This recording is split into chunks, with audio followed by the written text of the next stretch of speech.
Okay, hi again and welcome back, and this is Chipmaster, and in this video we're gonna do a demonstration repair on a MacBook that's having issues reading the NANDs. Right, so this is the MacBook. Right, so we were trying to format the NAND to reinstall a brand new Apple operating system, but it's not formatting, and upon checking we found out that the NAND are at fault. So I'm going to turn it on. As you can see, the NAND chips, I already did that because of time. I will not demonstrate, but I'll just show you that it's actually on, showing folder. Alright, let's power up the machine.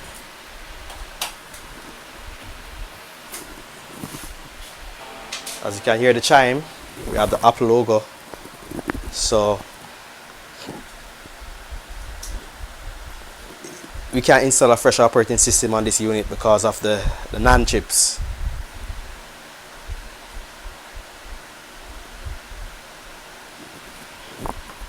So we try to format. So as you can see, it's tries to load, but it can't find a valid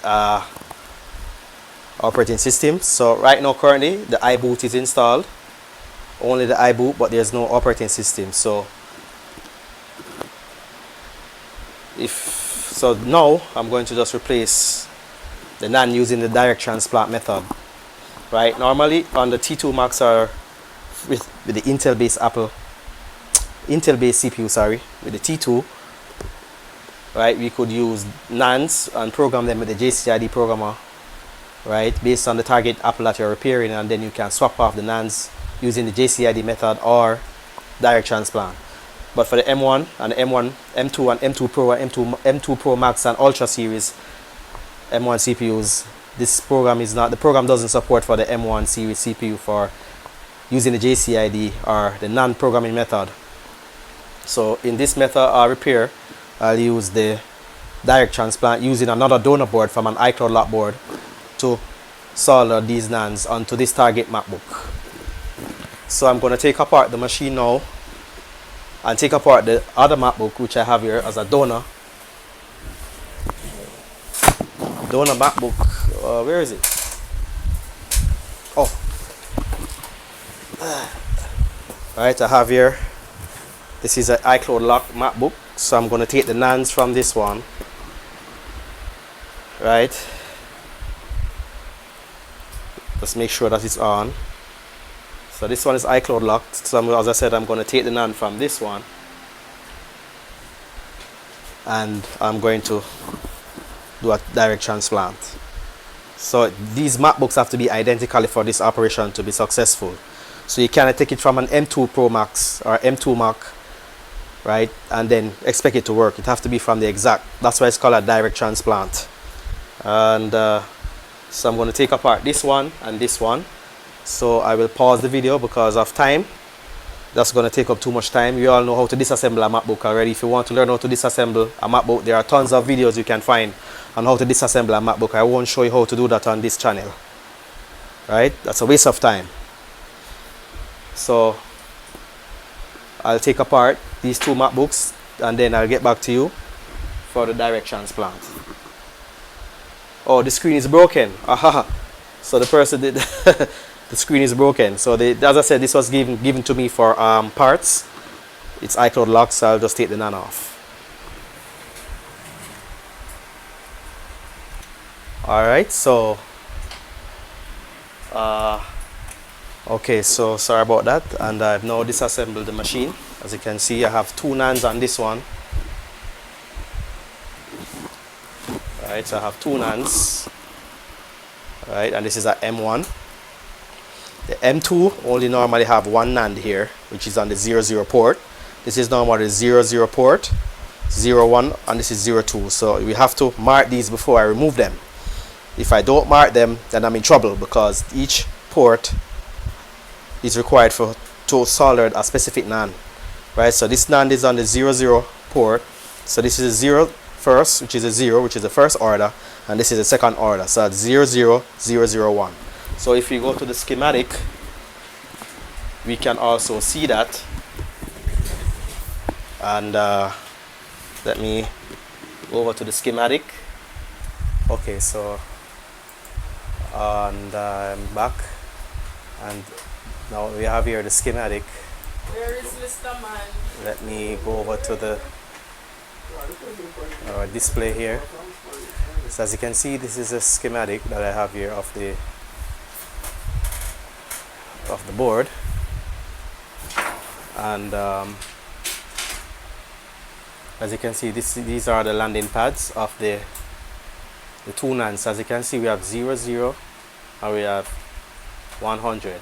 So it's UN00, UN000, UN100. So this indicates that this is the NAND that is in the 0th order, and this NAND is in the first order.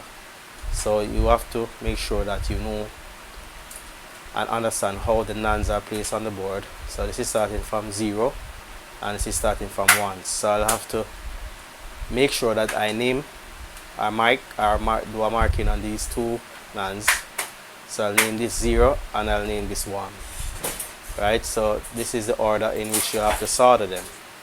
If you don't and you mismatch them, then you'll get an error message like error message 9 or error message 35 indicating that there's a problem while trying to format the NAND or to try to restore the iBoot, which is being used by Apple Configurator during the restore process, and you'll get error message, and then your computer will stuck in the DFU mode and cannot exit DFU mode due to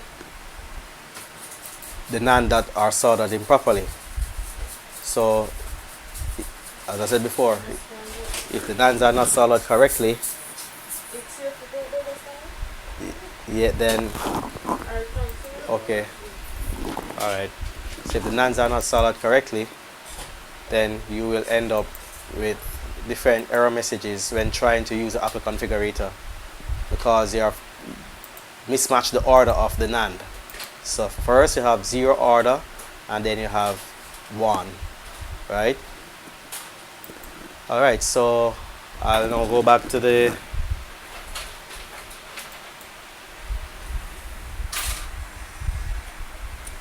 camera, right? And I have here let me set this camera a bit better. Right, so I have the board here, as I said. So I'm going to remove these two NANDs and then I'm going to do the direct transplant immediately. So first of all, let's go and go over to the overhead camera. Okay, so this is the NAND. I'm gonna mark them. So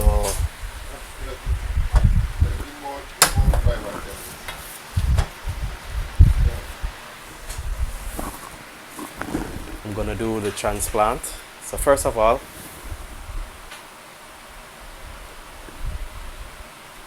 let me get this focus.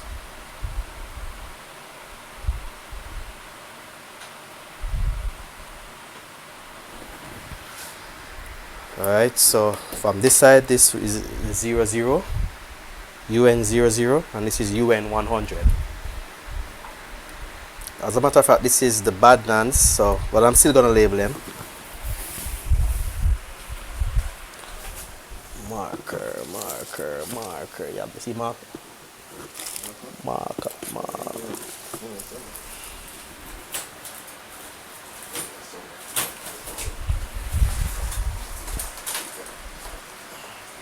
Yeah. Alright, so I'll call this 000, and this one is 100. Alright, so as you can see, I've labeled them. So I'm going to remove them under the microscope. So I'm going to go to the microscope now. Okay, so I'm now under the microscope now, as you can see here. So as you can see, This brand is a Western Digital brand, right? So as you can see, WD. So this is from Western Digital, right? These are proprietary NAND, so these are designed by the owners, which is, as you know, Western Digital. We have Toshiba, we have Hynix, we have Kioxia, which is formerly called Toshiba. So first of all, I'm going to set my temperature to 300 degrees. I'm going to remove the glue around the NAND.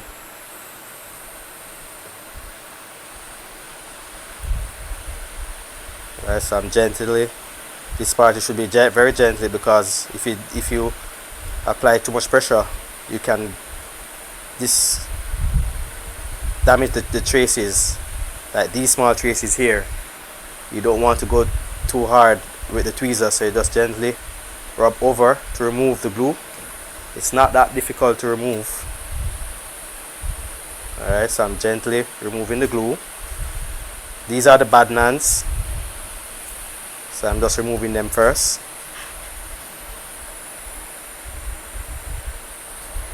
Let me remove the heatsink. Let me remove the heatsink first.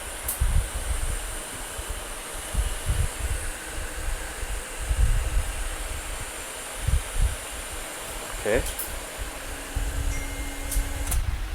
Alright, so I'm now removing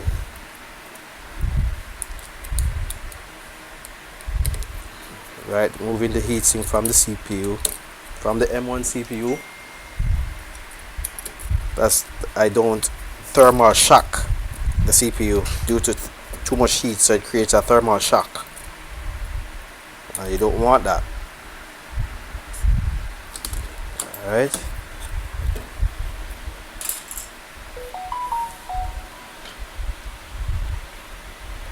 Alright, so let me go back under the microscope. Alright.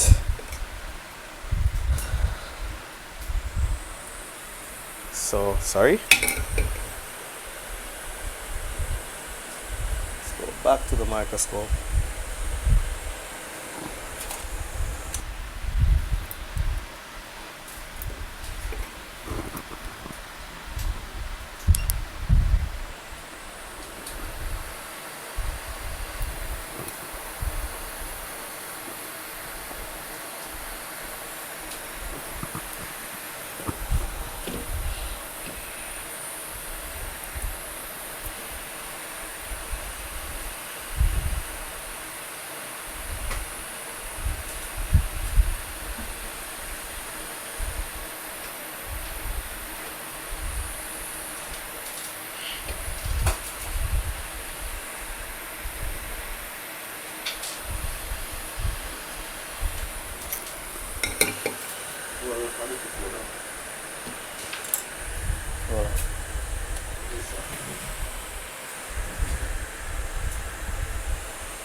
Okay.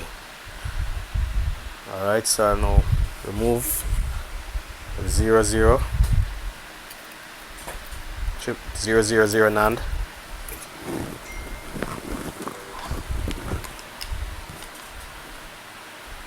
Add in the flux as usual. Setting my temperature to about 420 degrees.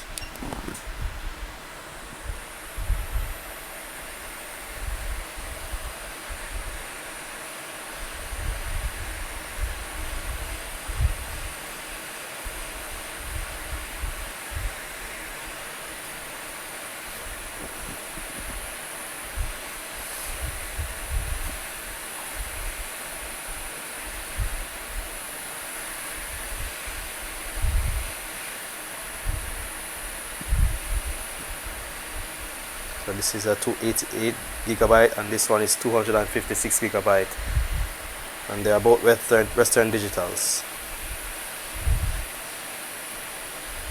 Alright, so I'm going to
Okay, so I have one NAND removed so far. So 00 UN000 has now been removed. Alright, so I'm now going to remove UN100. As you can see, I've labeled it 100 there. The zeros are not so clear, but you know what, you get the idea. You get the idea. So I'm now going to remove this NAND. So I'm now setting back my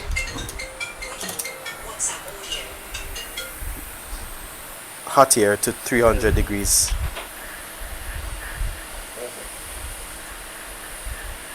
Oh, sorry, I'm not.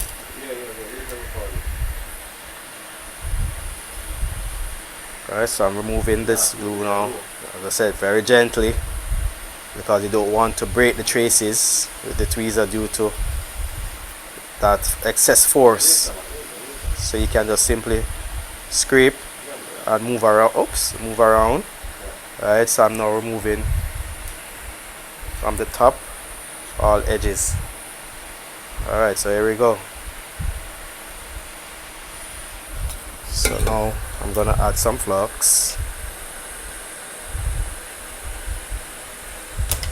Set my temperature back to 400 degrees, 420 degrees rather, and I'm going to take it from this side.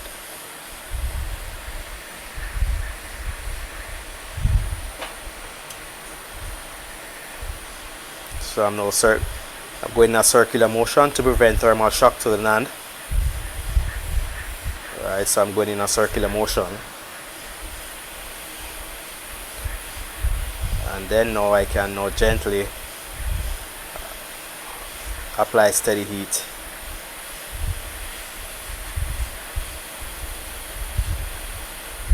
Alright, here we go. Alright, so I'm under. So you don't have to go all the way under, because once all the balls are heated, are molten, you can just easily pry with the NAND, with the blade, and you just gently lift. As you can see, it's now lifting. Right, it's now lifting, because you don't want to tear the leads. If you tear the leads, just pray that it's not an important lead, such as the clock or data. Then you have to use wires, or you can use the solder pads to rebuild back the traces. And the repair is going to be a nightmare in terms of the time that's going to take you to do that, instead of just doing a one chip swap. So there we go. As you can see, it's now removed. So I have two NANDs removed successfully without tearing any pads. As you can see, all the pads are intact on both UN00 and UN100. So I'm going to pause the video now. I'm going to clear all these excess glue. Right? I'm going to pause the video and remove all these excess glue, and then get back to you with the other transplant NAND to do the actual transplant and reballing.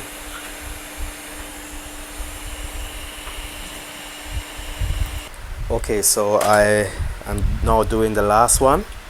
Right, so I'm just using the wick here to flatten the pads, and also try to soften this epoxy glue at the same time. Right, so here is the first NAND. As you can see, it's now flat and nice, and the pads are all exposed. Okay.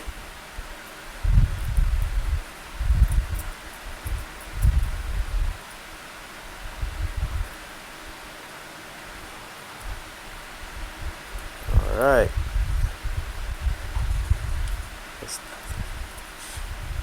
Now I'll just get some alcohol and clean the surface, and as you can see, the pads are now exposed.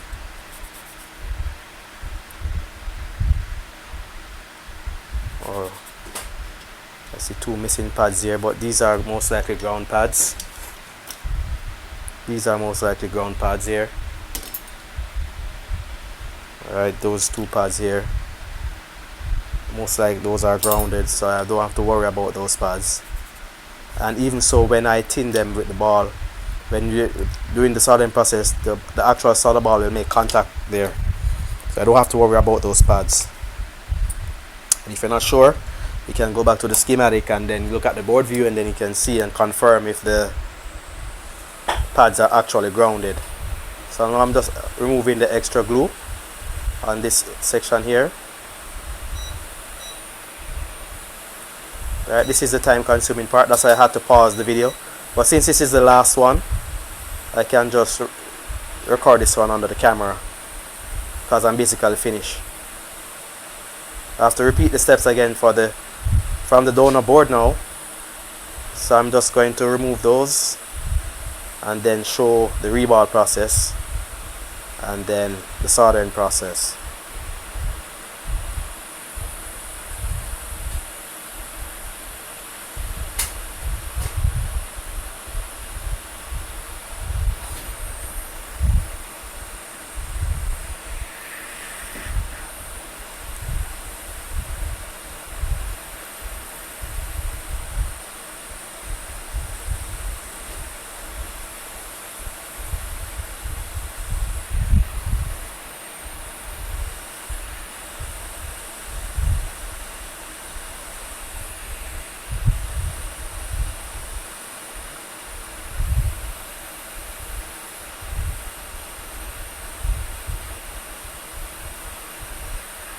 Okay, so I'll just now apply some more flux and then wick again.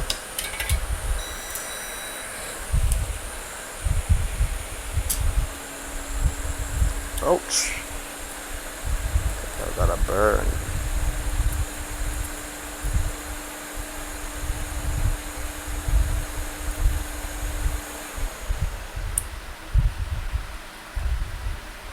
Alright.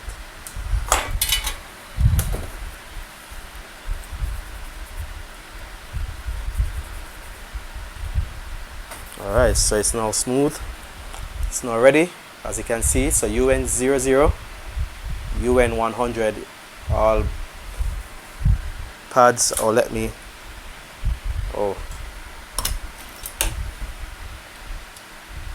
just remove this excess over this B pad here. Oh, it's clear. Oh, it's okay.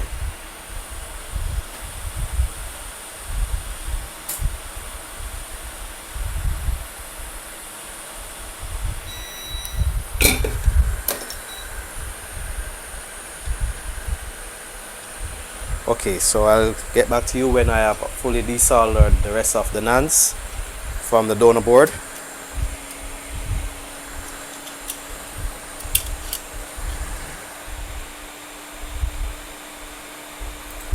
Okay, so I've now removed the NANDs from the donor boards. As you can see, I've already labeled them before I desoldered them from the board. This brand is actually a Hynix brand, right? And the other one that I took off from the target board that I'm repairing is a Western Digital. Alright, so at the moment now, as you can see, I have the two NANDs desoldered, so I'm going to put them into the JCID programmer to test, make sure that they're reading correctly and they're working okay. Alright, so I'm going to get the JCID programmer now. As you can see, this is it. This is the JCID P15 programmer. Right, this device was developed by a team in China called JC Repair Team, and they are the one who developed this program and this device, which you can disconnect. This is the BJ110. Alright, this is the BJ110 socket. So I'm going to put the program, the NAND, into the socket, connecting the USB power supply.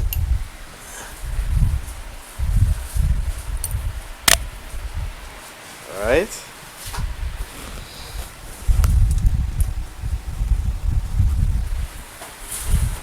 so I'm gonna connect it. And look, actually this is pin 1, so pin 1 mark, which is supposed to match with the pin 1 mark right here. I don't think you can see it under the camera.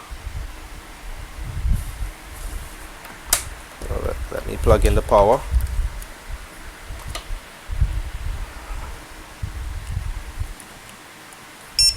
Alright, it says undetected, meaning that maybe it's not plugged in properly. Let me just remove it.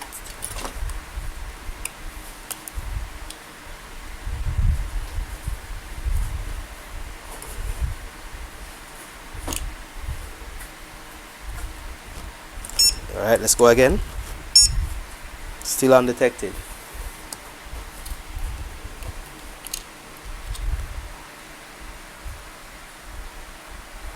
Just actually checking, making sure that the pads are intact. Let me try the other one.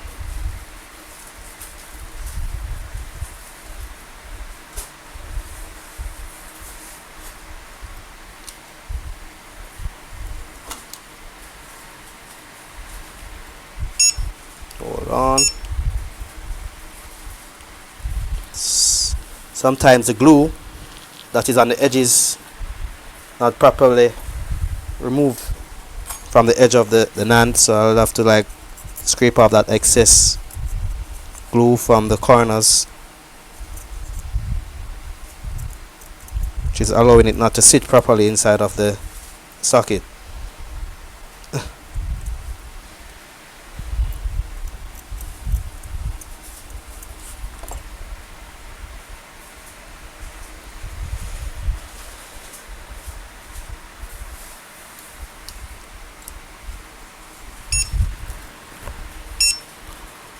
Alright. Very good. So this one reads, so this is a 128 gigabyte. As you can see, it's a Hynix. It says no disk.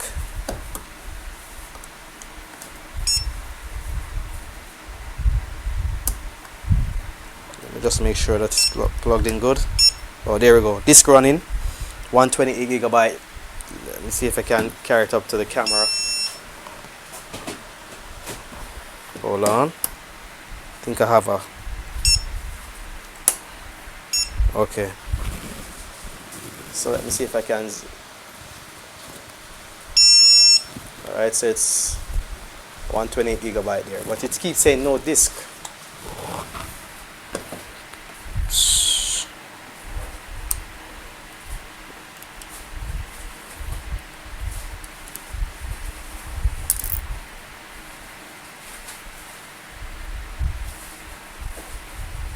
Try again.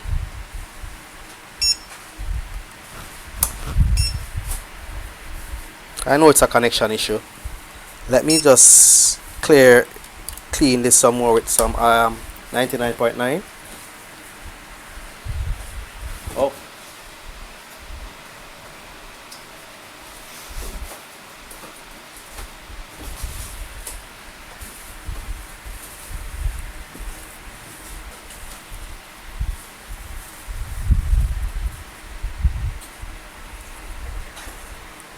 This one as well.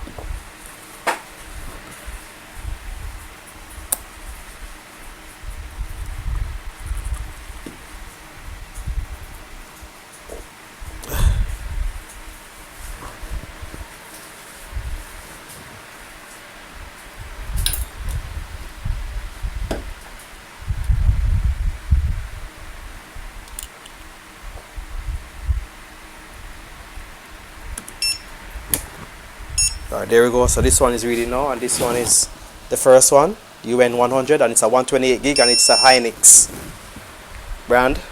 No disk, but it's still reading. It's a 128 gigabyte. Let me see if I can.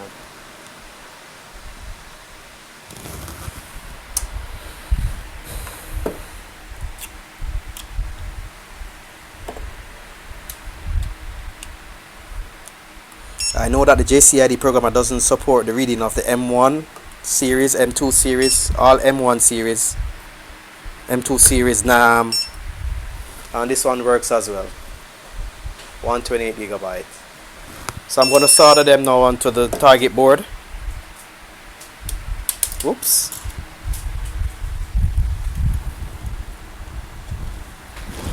I'm going to solder them now onto the target board.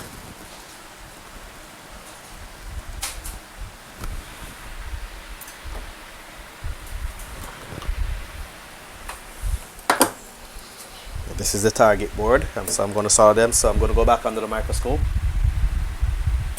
Alright, so we're back under the microscope now. So I'm going to use my leaded solder paste and the stencil.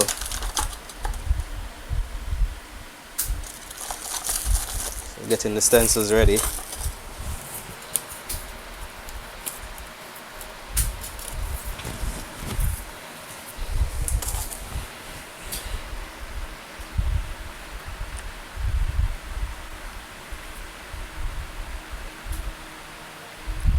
Right, BJ110 socket.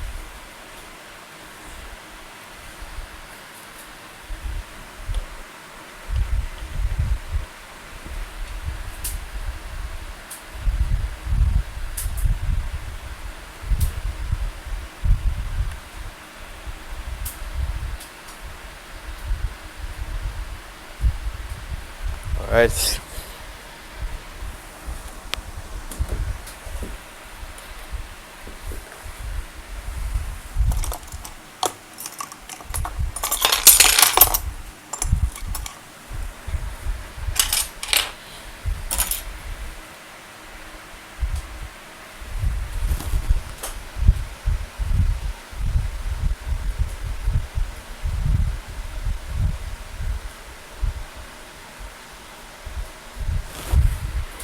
Yeah, so applying some paste now.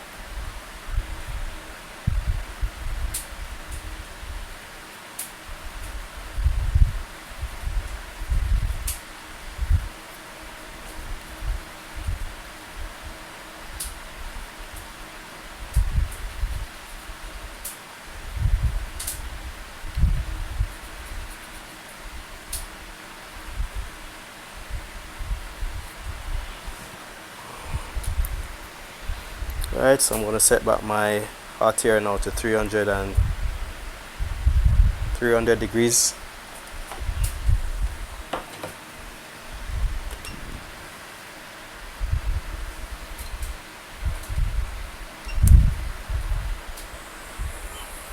Let's start the soldering process. Okay.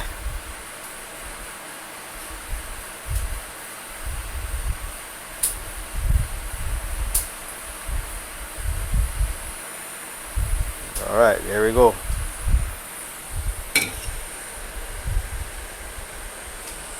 Alright, so that's done.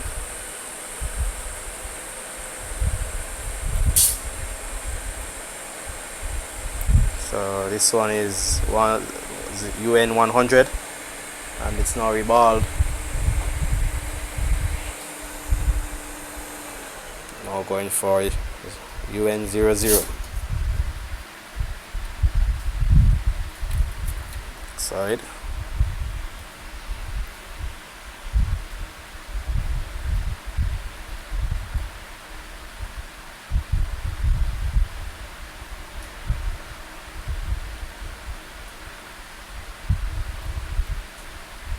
Right, there we go.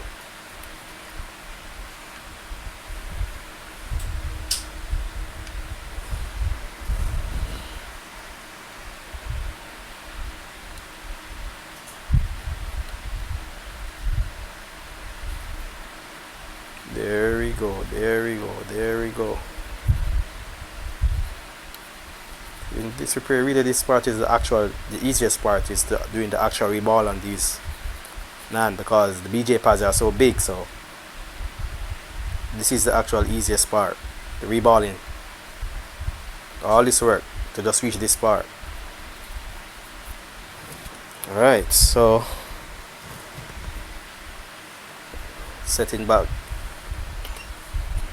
my hot air to 300 degrees and start.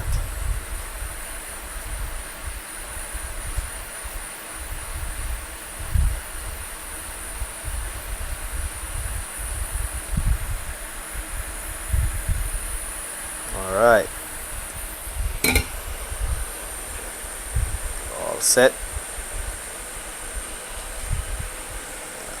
It's now reballed. So I have my two NANDs ready for soldering now at the moment.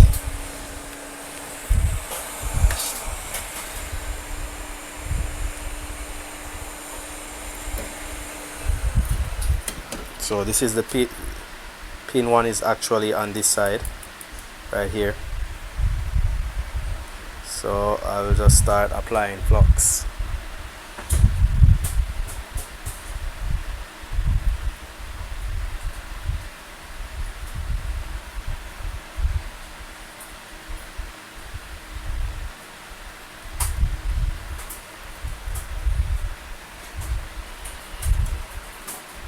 If not sure, you can confirm with the schematic.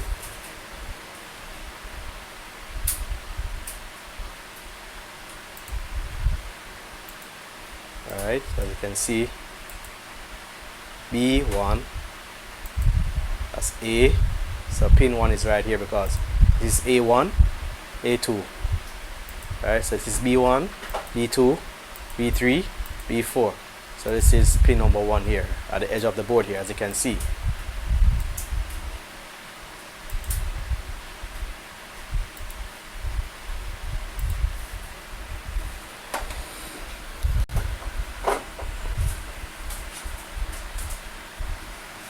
So remember, so this we have to put them back in order. So this is UN 000 and my pin 1 mark is right here. So I'm now lining up with the balls. I normally leave one set of ball here on the edges right here, the last set of ball, and then I just cover it up. That's how I know I'm dead center with the pads. Right, so I move again, I reveal some of the balls, and I come all the way over so I know that I'm dead center, and I hold it there. And now I'm going to get my hot air station. I'm going to set this at 380 degrees since it's leaded. So the leaded the molten temperature for leaded solder is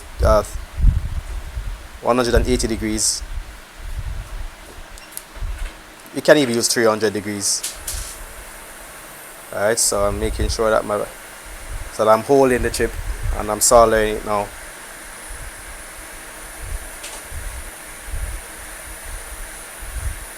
Alright, when I know it's the surface tensions holds it, I release.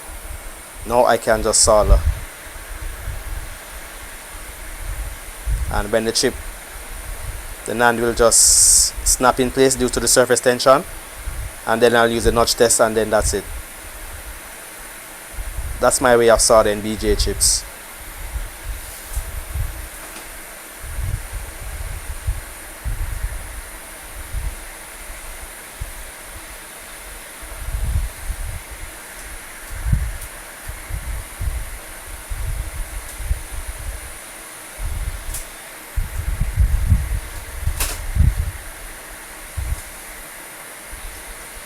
Alright, there we go. The chip is now going into place. Now I can do the notch test. Alright, and that's done. Alright, so I make it cool and then move to the next one.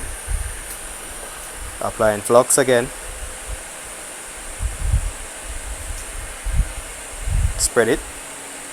I normally use my fingers. Whoa, the board is hot. And this is 100.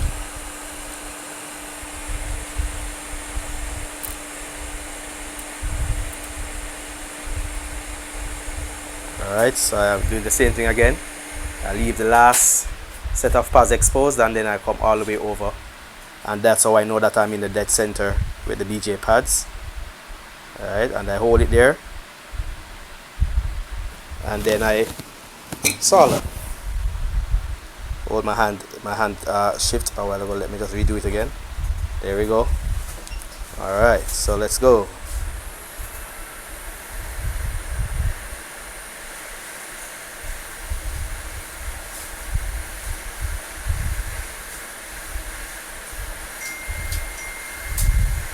Alright, so I'm going to let go of the NAND now. There we go. So I don't have to hold it with the tweezers anymore. Now it will just snap in place with the surface tension.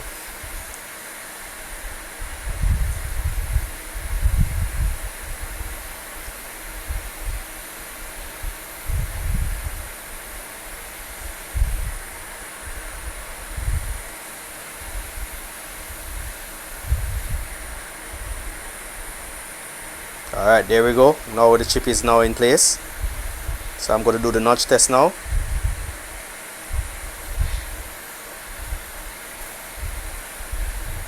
Good, very good. Now it's in place. Now I can do the notch test.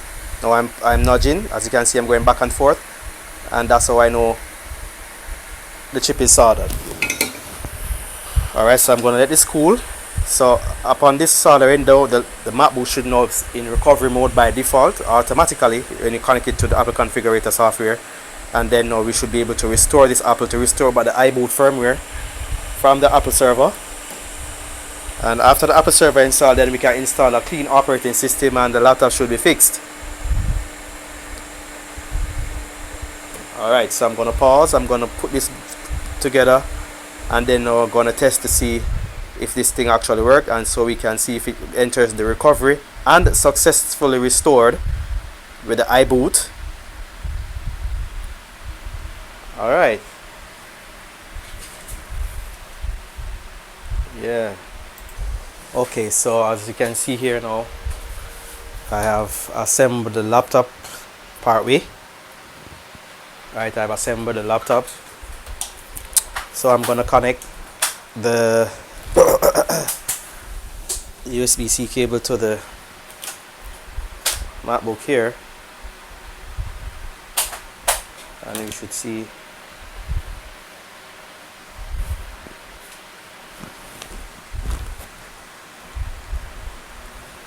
sorry.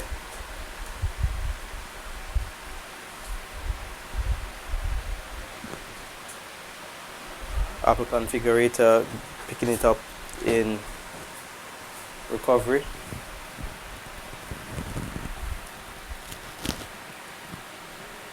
Alright, I'm not getting anything. Let's try again.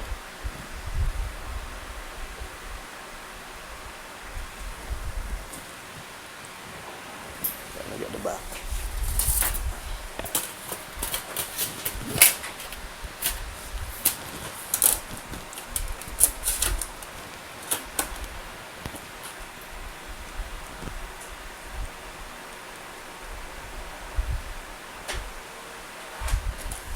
Alright. Okay, there we go. So as you can see, it's now picking it up. I don't see anything like recovery or DFU. So I'm gonna control click.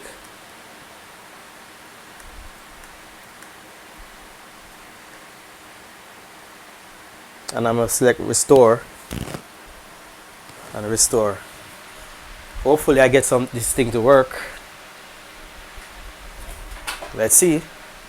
So it says it's restoring. So at this time it's restoring the iBoot configuration, right? And other configurations to start up the machine, and the iBoot version from the Apple server. If it was a T2 Apple now, you know, it have to install the UEFI and the iBoot configuration as well. But since this is a M1 Mac, then it only requires the iBoot configuration.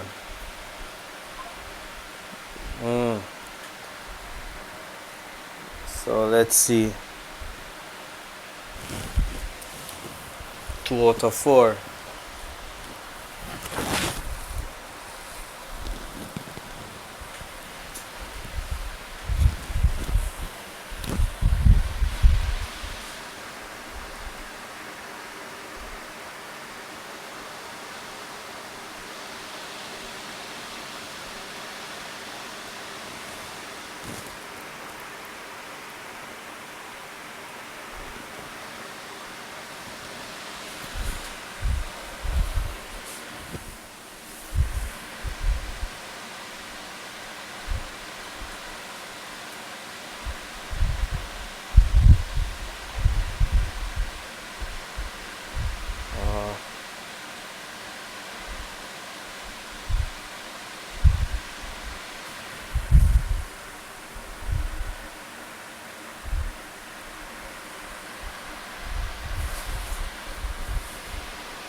It's taking a bit long. It's not normal.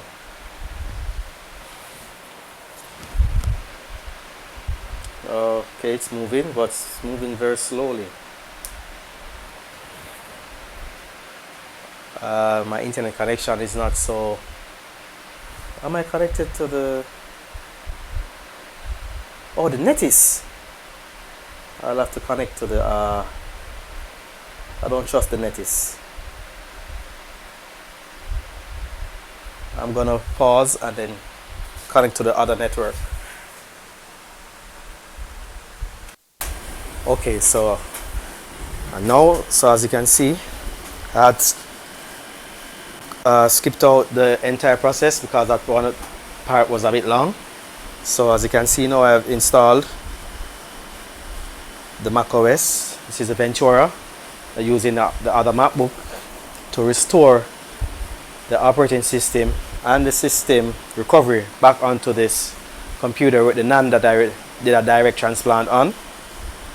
Alright, so in the next step, I'm going to install DriveDX to check the lifespan of these drives, because I don't know what's the lifespan on these drives. So when you're doing a direct transplant, this is one of the main concerns that you have to worry about, is the power on time cycle, read and write cycle, or you can call it terabytes written, or how many data has been written over a period of time on the NAND. So using the DriveDX app, we can actually use that as a statistical information to tell you what's going on for the NAND in terms of the lifespan. Alright, so I'm gonna install DriveDX app and get back to you. Okay, so I've now installed DriveDX app, and as you can see, let me zoom. I can zoom. So as you can see, the health of the drive, overall health, is 100%, right? And it's good in green, right? If you get red, any form of red which is poor, then you know you're in trouble. So the lifespan of that drive maybe is around 50% or maybe 40 or 30% lifespan, right? So you will have to find a different NAND from another donor board and hope and pray. So that's why it's better to take it from an iCloud lock board. So getting it from an iCloud lock board is more sufficient and more effective and a bit more safe in terms, you know what I mean, of the drive, of the lifespan of the drives, right? Also the terabytes written, I only have 4.6 terabytes, right? We call it the TBW, or terabytes written, on the statistical information, right? So this is the software. Oh, sorry, I wasn't showing the screen. So here you can see it's data units written, or we call it TBW, right? Terabytes are total bytes written, and it is 4.6. Let me see if I can. Alright, so it's 4.6, right? And the status is 100% okay. And as you can see, because I wasn't showing it close up on the camera, and as you can see here, my health, overall health is good, 100%. Right, and the lifetime indicator of the SSD is also 100%, right? And as you can see, it's a 256 gigabytes of total capacity of the drives. All right. All right, so this is a done job. So this is the direct transplant using the programmer, which is a JCID programmer. It's not supported currently now on the server for the M2 and M1, M3 Pro Ultra, and all those M are silicon based MacBooks. Alright, so I hope you enjoy, and I hope you learn something, and you can give me some comments on what you think about the future of these SSD, and if it's a mistake by implementing the iPhone features instead of a MacBook.